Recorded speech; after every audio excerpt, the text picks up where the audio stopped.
Have dash മണി. ഈ ഒരു സെന്റൻസിൽ some ആണോ ഇനിയാണോ നമ്മൾ യൂസ് ചെയ്യേണ്ടത്? കുറച്ച് എന്നുള്ള മീനിങ്ങിൽ നമുക്ക് പോസിറ്റീവ് സെന്റൻസിന്റെ കൂടെ സം യൂസ് ചെയ്യും. ഓക്കെ, അപ്പം പോസിറ്റീവ് സെന്റൻസിന്റെ കൂടെയാണ് നമ്മൾ എന്ത് യൂസ് ചെയ്യുന്നത്? സം യൂസ് ചെയ്യുന്നത്. ഓക്കെ, അപ്പോ ഇവിടെ എങ്ങനെ വരും?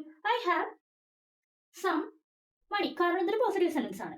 കൂടുതൽ എക്സാമ്പിൾസ് പറയുകയാണെങ്കിൽ ഷീ നീഡ് സം മണി, അവർക്ക് കുറച്ച് കാശ് ആവശ്യമുണ്ട്. She need some money. I have some ideas, എൻ്റെ കയ്യിൽ കുറച്ച് ഐഡിയാസ് ഉണ്ട്. ഓക്കെ, ഇങ്ങനെയാണ് നമ്മൾ സം യൂസ് ചെയ്യുക. പോസിറ്റീവ് സെന്റൻസിന്റെ കൂടെ നമ്മൾ സം യൂസ് ചെയ്യും. ഇനി എവിടെയാണ് നമ്മൾ എനി യൂസ് ചെയ്യുക? എനി നമ്മൾ യൂസ് ചെയ്യുന്നത് നെഗറ്റീവ് സെന്റൻസിന്റെ കൂടെയും അതുപോലെ ക്വസ്റ്റ്യൻസിന്റെ കൂടെയാണ്. ഓക്കെ, നെഗറ്റീവ് സെന്റൻസിന്റെ ക്വസ്റ്റിന്റെ കൂടെയാണ് നമ്മൾ എനി യൂസ് ചെയ്യുന്നത്. For example, she doesn't have any money, അവരുടെ കയ്യിൽ പൈസ ഒന്നുമില്ല. She doesn't have any money. അതുപോലെ ക്വസ്റ്റ്യൻ നോക്കുകയാണെങ്കിൽ do you have any plans, നിങ്ങൾക്ക് എന്തെങ്കിലും പ്ലാൻസ് ഉണ്ടോ? Do you have any plans? Okay, അപ്പം പോസിറ്റീവ് സെന്റൻസസിന്റെ കൂടെ നമ്മൾ സമ്മും നെഗറ്റീവ് ആൻഡ് ക്വസ്റ്റിന്റെ കൂടെ നമ്മൾ എനിയും യൂസ് ചെയ്യും. അപ്പൊ നിങ്ങൾക്ക് ഈ സെഷൻ മനസ്സിലായിരുന്നുണ്ടെങ്കിൽ താഴെ കൊടുത്തിരിക്കുന്ന ഈ സെന്റൻസ് എങ്ങനെയാണ് കംപ്ലീറ്റ് ചെയ്യാന്നുള്ളത് കമന്റിൽ പറയാം.